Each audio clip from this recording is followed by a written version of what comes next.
오전 12시 많은 참여 바랍니다.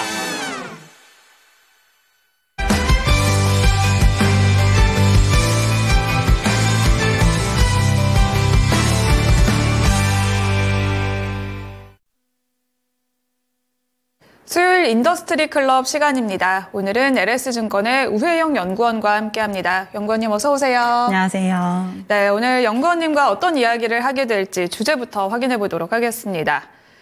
네, 오늘의 주제입니다. 계엄 사태 속에서 금리 인하의 길에 대해서 저희가 이야기를 나눠보겠습니다.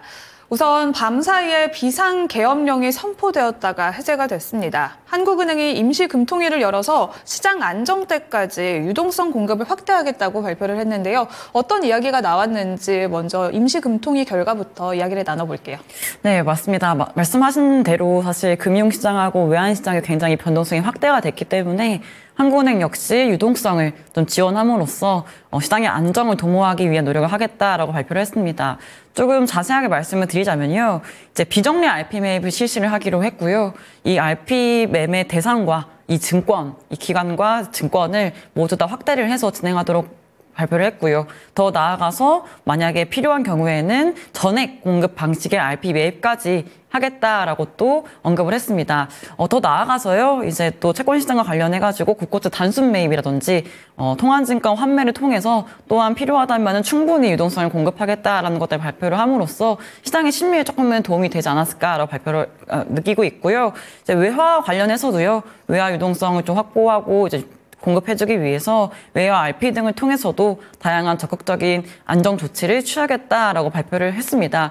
결국에는 뭐 시장이 어떻게 흘러갈지는 여전히 좀 오리무중이긴 합니다만은 금융당국과 통화당국은 조금 단기적인 좀 한시적인 조치라도 적극적으로 유동성을 공급함으로써 안정을 도모하겠다라고 이제 의지를 보여준 것으로 판단하고 있습니다. 네, 이렇게 금융당국의 발빠른 대처로 변동성이 단기적으로 그칠지 기대해 보도록 하겠고요. 본격적으로 국내외 금리에 대해서 분석하고 그 영향에 대해서 이야기를 나눠보도록 하겠습니다. 올해 마지막 금통위가 얼마 전 마무리됐습니다. 동결을 기대했었던 시장과 달리 한국은행은 깜짝 금리 인하를 단행했습니다. 이유가 무엇인지 또 궁금한데요. 왜 갑자기 금리를 내린 걸까요? 네, 이번에 금통위에서 많은 분들이 동결할 것으로 전망을 많이 했습니다. 그 이후로는 좀 한국은행의 스탠스가 금융안정 쪽으로 조금은 원래 방점을 두고 정책을 폈었기 때문에 동결을 하지 않을까라고 봤었어요. 그리고 더 나아가서 외환 변동성도 다소 확대가 된 부분이 없지 않았기 때문에 이번에 동결을 통해서 그래도 금융안정 쪽, 환율 쪽 리스크를 좀 이렇게 완화시키지 않을까라고 봤었었는데 뚜껑을 열어보니까 인하를 하게 됐고 그 이유를 보니까 이제 향후에 성장에 대한 방향성, 특히 내수는 완만하게 회복할지언정 수출 쪽이 조금 예상보다 부진한 흐름이 나타날 것으로 전망을 함으로써 금리를 인하를 했다라 보시면 될 것 같습니다. 11월 금통위를 기점으로 해서 더 이상 한국은행을 금융안정이 아니라 성장 쪽으로 조금 더 방점을 옮겼다라 봐주시면 될 것 같고요. 그림 봐주시는 것처럼요. 지금 기존의 전망치는 하늘 색깔 실선으로 봐주시면 될 것 같고요. 회색깔 같은 경우가 이번에 발표된 수정 경제 전망치입니다. 이 두 수치 모두 다 하향 조정이 됐다는 점을 알 수가 있는 거죠. 그러니까 기존에 생각했던 성장의 경로보다는 하방 압력이 커졌다라고 분석을 하고 있는 거고요. 특히 그 이유 중에 가장 큰 배경은 수출 증가세라고 말씀을 드렸지 않습니까? 네. 이 수출 증가세가 일시적인 요인에 따라서 하향이 되는 게 아니라 구조적인 문제에 의해서 하향이 될 것 같다라고 언급을 하고 있는 상황입니다. 그만큼 중국 쪽에 좀 약진이라든지 우리나라 주력 수출 상품의 주요 국가의 또 그 경쟁적인 문제들 이런 것들을 감안을 했을 때 그렇게까지 좀 녹록하지 않다는 평가를 내린 것 같고요. 구조적인 문제에 따라서 수출이 좀 부진할 것 같다라는 가장 큰 배경 때문에 금리 인하를 단행을 했다라 봐주시면 될 것 같습니다. 네, 이렇게 한 달 만에 경제 상황의 변화가 많았고 한국은행이 금리 인하까지 결정을 했습니다. 이에 따라서 시장에 또 영향은 어떤 게 있었는지 또 앞으로의 전망은 어떻게 될까요? 네, 채권 시장 같은 경우에는 말씀드린 것처럼 예상치 못했던 연속 인하였고요. 이번 연속 인하를 통해서 시장의 금리가 굉장히 빠르게 하락을 하는데 기여를 했던 것으로 보이고 있습니다. 그리고 말씀드린 것처럼 성장 쪽으로 방점을 옮겼기 때문에 앞으로 추가 인하도 단행을 하겠지라는 생각이 강해진 것 같고요. 경기에 대한 전망도 잘 아시는 것처럼 2%를 하회하는 수준으로 내년과 내후년 전망치가 나왔습니다. 1.9%와 1.8%의 전망치, 성장 전망치가 나오고 있고요. 물가 같은 경우에도 2%를 하회하는 숫자, 근원물가, 헤드라인 물가 모두 다 이제 안정적으로 흘러갈 것으로 전망이 되는 만큼 이제 말씀드린 것처럼 금리는 더 이상 올라가지 않겠구나, 기준금리는 추가적으로 인하를 하겠구나라는 생각이 강해지는 것 같고요. 다만 좀 우려스러운 점은요, 지금 기준금리가 3%를 기록을 하고 있음에도 불구하고 시장금리가 한 30-40bp 하회를 하고 있다는 점인 것 같아요. 네. 그만큼 추가적인 금리 인하까지도 시장은 반영을 하고 있다는 점이 조금은 부담스럽지만 그래도 좀 채권시장 쪽에서는 하방 압력이 이제 세지는 장으로 옮겨가는 것 같아서 긍정적인 움직임 나타날 것 같다는 평가를 하고 있습니다. 다만 외환시장이라든지 증시는 그렇게까지 좋은 소식은 아니었던 것 같아요. 네. 말씀드린 것처럼 좀 경기가 특히 수출 중심으로 부진할 것 같기 때문에 금리를 내렸지 않습니까? 네. 한국의 경우에는 수출 중심의, 수출 주도의 성장이 나오는 국가인데 이 수출에 대한 전망이 부정적으로 갔다라는 거는 그만큼 수출 기업들의 실적도 좀 부정적인 영향이 불가피한 상황이다라는 평가를 하고 있고요. 그리고 원래 금리를 인하를 하고 이렇게 좀 전반적인 금리가 떨어지게 될 경우에는 워낙에 좀 할인율이 떨어지고 그리고 이제 차입 비용도 좀 떨어지는 부분들이 있어서 이제 기업 쪽에는 좀 긍정적인 또 모멘텀이 될 수가 있거든요. 네. 그럼 보통 증시가 조금은 긍정적으로 올라가주는 그런 효과가 나타나줘야 되는데 이제 오히려 기준금리 인하를 한 배경이 경기에 있었고 수출에 또 있었기 때문에 증시도 좀 좀 부진한 약세 흐름이 나타났다라 보고 있습니다. 환율 같은 경우에도요. 원달러 환율이 1,400원대까지 올라갔다가 1,300 후반대까지 떨어진 상황에서 금통위가 개최가 됐습니다. 네. 근데 환율 레벨이 부담스러웠지만 금리 인하를 단행한 거죠. 근데 당분간 달러 인덱스의 급락을 기대하기가 어려운 환경이지 않습니까? 트럼프 후보 또는 당선인 정책이 어떻게 될지 불확실하고 또 어제 있었던 계엄령 선포 이런 이슈 때문에 이제 원화 자체에 대한 펀더멘털이 과연 강해질 수 있을까에 대한 의구심이 조금 더 확대가 되는 상황이기 때문에 이 원달러 환율은 오히려 좀 기준금리 인하 결정과 최근에 좀 정치적인 이벤트까지 더해진다면은 조금 약세 흐름이 당분간은 이어질 것 같다라고 전망을 하고 있습니다. 네, 한국은행의 추가 금리 인하 움직임은 미국의 금리 인하 움직임과 또 밀접하게 연관이 되어 있습니다. 이제 미국 이야기를 본격적으로 해보도록 할 텐데요. 네. 졸트 구인이직 보고서가 발표되면서 굳건한 고용지표가 확인이 됐습니다. 6일에는 또 고용보고서 발표를 기다리고 있는 상황인데요. 그렇다면 또 현재 시장에서는 연준의 12월 FOMC에서 금리 인하 가능성을 또 어떻게 보고 있는지 궁금합니다. 네, 아직은 금리 인하 가능성이 높습니다. 절반 이상의 확률로 금리를 인하할 것으로 전망이 되고 있고요. 금리를 인하를 하려면 어떤 전제 조건이 있어야 될까 많이들 궁금해하시죠. 사실은 이제 기준금리를 인하를 하기 시작했던 배경이 침체가 와서는 당연히 아니었습니다.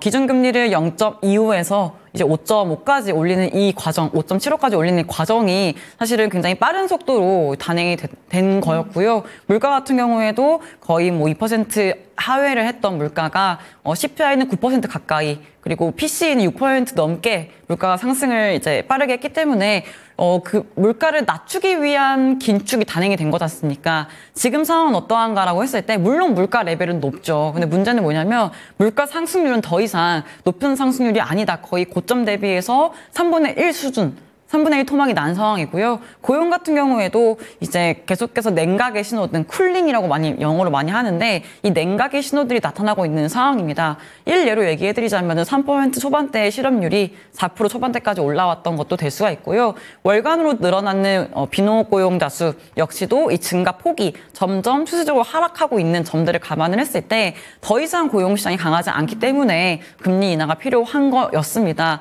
앞으로 고용시장이 점진적으로 완만하게 이러한 냉각의 흐름들을 이어나가고 물가 같은 경우에도 디스인플레이션 과정이 물론 울퉁불퉁하겠죠. 네. 예쁘게 물가가 쫙 선형으로 빠지는 건 아니고 등락이 반복이 될 겁니다. 다만 이 등락이 반복되는 와중에도 추세적으로 하향 안정화가 되는 흐름이 나타난다면은 추가 인하 당연히 사실은 해야 된다라 보고 있는 거고요.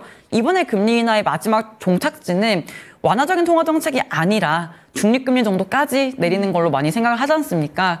대략적으로 3% 초중반대 를 이제 중립금리라고 한다면은 이제 이번에 금리 인하를 통해서 연준이 만들어내야 하는 통화 정책의 레벨, 기준금리 레벨은 중립금리 언저리, 특히 위쪽으로 조금 쏠려 있는 그러한 통화 정책 금리 레벨일 거다라 보시면 될 것 같고요. 그래서 결론적으로 이번 주에는 말씀 주신 것처럼 고용 보고서가 발표가 됩니다. 네. 저희가 확인을 해야 되는 거는 예상치 정도에 부합하는가 또는 예상치보다 조금은 부진한가 정도만 확인을 해주신다면은 이번 12월 FOMC에서 추가 인하 가능할 것 같다라고 결론 내리시면 될 것 같습니다. 네, 고용 보고서까지 주시를 해봐야 될 것 같고요. 또 여기에 더해서 연준 위원들이 추가 금리 인하를 지지하고 있지만 이번 달 인하 여부에 대해서는 언급을 좀 아끼고 있는 것 같습니다. 이사들의 반응은 어떻게 나오고 있나요?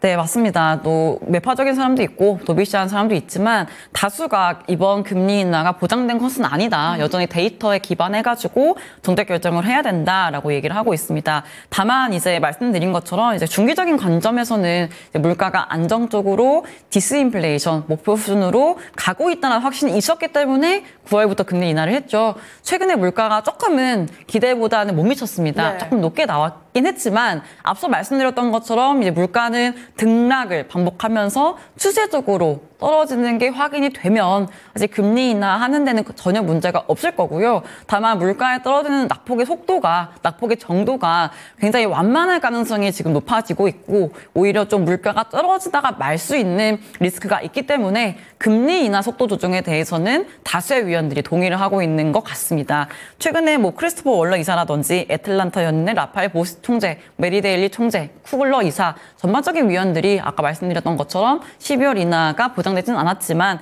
이제 뭐 데이터를 보고 데이터가 이제 궤도를 향해 가고 있다. 우리가 상정해 놓은 경로대로 가고 있다는 것만 좀 반증을 해준다면은 이제 금리 인하는 사실상 필요할 수 있겠다라는 스탠스이기 때문에 사실은 이번 달까지 이제 또 정책적인 결정을 전망을 할 때 있어서는 트럼프 정책을 완전히 반영하기 좀 어려울 것 같습니다. 11월 FOMC 기자회견에서도 파월 의장이 어떤 얘기를 했었냐면요. 네. 단기적인 관점에서 대선의 결과가 당분간의 통화 정책에 미치는 영향은 거의 제한적이다, 없다 이렇게 얘기를 했습니다. 그러니까 이번 달까지는 9월달 전도표에서 발표된 이제 토탈 100bp, 그러니까 네. 추가적인 인하를 이번 달까지 해야 100bp 되거든요. 그러니까 이번에 인하를 함으로써 이제 마무리를 하고 내년도 거를 바라봤을 때 이제 조금 이제 금리나 속도 조정하는 방식으로 가지 않을까라고 말씀을 드릴 수가 있을 것 같고요. 화면 보시는 것처럼 금리 네. 움직임들이 굉장히 상이하게 나타났습니다. 조금 그림 조금 명확하게 안 보이실 수 있겠지만 이 파란 색깔 쪽 이제 화살표 쪽을 보시면은 이게 네. 미국채 금리 쪽이라 보시면 될 것 같고요.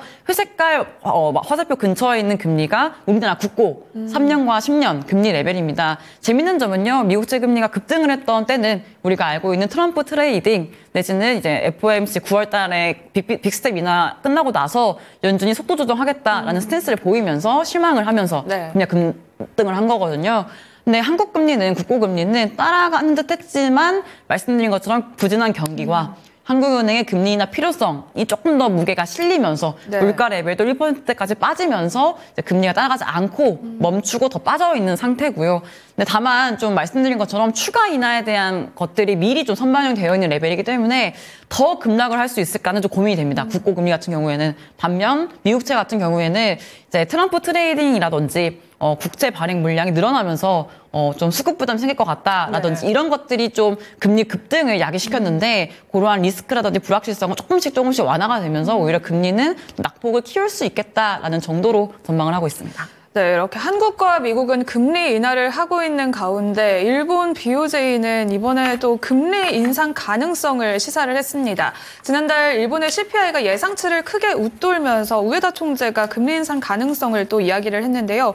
이렇게 일본의 금리 인상 지속이 가능할까요?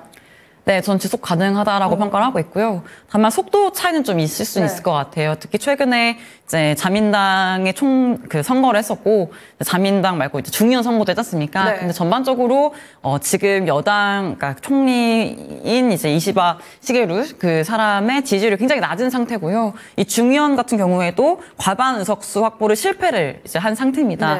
정책적으로는 좀 혼선이 있을 수 있는 방향성이 있기 때문에 좀 고민이 필요한 시점이고요. 그리고 최근에 발표된 추경 같은 경우에도 돈을 풀겠다라는 거죠. 그러니까 BOJ는 정책 정상화해 나가고 싶어 하는데, 물가도 잡고 하고 싶어 하는데, 현재 이제 중의원의 과반수를 확보하는 거 실패한 이시바 시게루 총리가 이제 좀 다른 여당, 다른 정당의 의견을 수렴을 해야 되는 시점입니다. 돈을 좀 풀겠다라고 한 거고요. 당분간은 개인적으로는 연내 12월 달에 또 회의가 있거든요. 추가 인상 어렵다라고 보고 있지만, 최근에 우에다 총재가 어떤 얘기를 했냐면요. 데이터가 가정한 대로 변해가고 있다. 그러한 의미에서 추가 금리 인상이 가까워지고 있다라고 언급을 했습니다. 이 얘기가 나오면서 뭐지? 12월 금정이 BOJ에서 금리 인상할 수 있는 거 아닌가?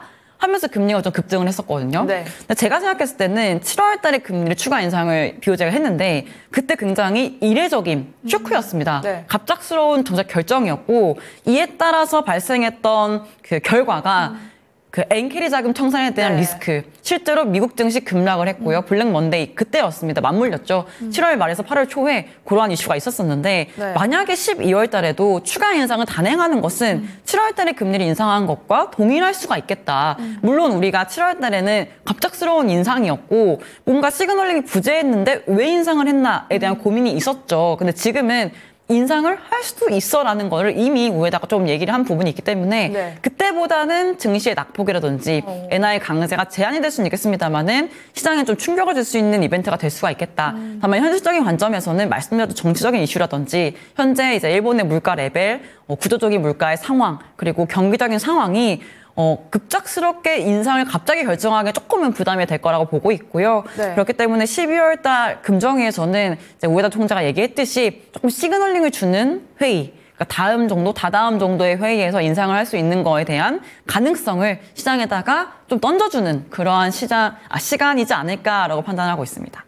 네, 이렇게 아무래도 또 8월 대폭락 악몽에 시장은 긴장하고 있는 상황인데요. 금리 인상 시에도 시장 충격은 어느 정도는 제한적일 것이다라고 이야기를 해주셨는데 그러면 우리는 어디에 또 중점을 둬야 될지 이야기를 듣고 마무리 짓겠습니다. 네, 이제 아무래도 저희 이제 또 국내적인 또 정치적인 리스크가 생겼다 보니까 이제 외국인들이 한국으로 이제 유입이 될지에 대한 좀 불확실성이 좀 확대가 된 것 같아요. 경기 상황도 조금은 좋지 않은 가운데 이러한 정치적인 또 이벤트가 또 터지면서 이제 우리나라의 뭐 상황이 과연 이제 안정적으로 투자를 해도 되는 상황인가에 대한 고민이 좀 있을 것 같습니다. 당분간은 좀 그러한 리스크 때문에 이제 외국인들의 자금이 뭐 대거 유입이 된다든지 좀 이렇긴 좀 어려울 것 같고요. 다만 이제 중기적인 관점에서 이제 한국은행이 금리를 인하하는 그 과정 중에 있고 기준금리 인하를 함으로써 수출 기업이라든지 내수 기업들 내지는 이 우리 가계 소비 이런 것들이 조금씩은 돌 수 있는 회복이 될 수 있도록 조금 지지를 해줄 수 있는 방향으로 정책 금리를 아마 낮출 거기 때문에 좀 시차는 있겠습니다만은 시차를 두고 우리가 좀 경기가 좀 회복이 될 거라는 좀 기대감을 갖고 긍정적인 생각을 좀 하면서 접근하셔야 될 것 같고요. 미국 같은 경우에는 연준 금리 인하할 겁니다. 다만 인하 속도 조정을 할 거지만 이제 우리가 생각했을 때 금리 레벨이 굉장히 좀 부담이 된다. 그러니까 굉장히 그 부담에서 좀 경감이 됐다라 말씀드리고 있는데 문제는 이제 12월 FOMC 19일 새벽에 발표가 되거든요. 두 가지 확인하시면 될 것 같습니다. 실제로 인하하는가 그리고 그 점도표 내년과 내후년 점도표 어떻게 되는가 정도 확인하신다면은 내년도 금리 전망 조금 더 명확하게 하실 수 있을 것 같고요. 만약에 추가적인 금리 인하가 지금 시장이 생각하는 것보다 많이 나온다라고 하면요. 당연히 지금 금리 높아진 거 기회입니다. 좀 적극적으로 장기물이나 좀 단기물 중심으로 좀 매수를 하는 걸 권고를 드리고 있고요. 만약에 연준이 시장 예상보다 덜 내리는 방향으로 시사를 한다라고 하면요. 당분간은 금리 낙폭 굉장히 제한될 수가 있다 보니까 채권적인 조금은 이제 보수적으로 접근하셔야 될 것 같다라고 보고 있습니다. 네, 그러면 오늘은 여기서 마무리 짓도록 하겠습니다. 오늘 말씀 고맙습니다. 감사합니다. 네, LS증권 우혜영 연구원과 함께한 인더스트리 클럽 시간이었습니다. 다양한 투자 판단에 도움이 되는 내용 함께 전해드렸습니다. 간밤 발생한 사상 초유의 사태로 인해서 증시의 변동성이 크게 나타나고 있습니다. 전략 잘 체크하시길 바라겠고요. 시장의 중심은 내일 12시 30분에 다시 찾아오겠습니다. 시청해주셔서 고맙습니다.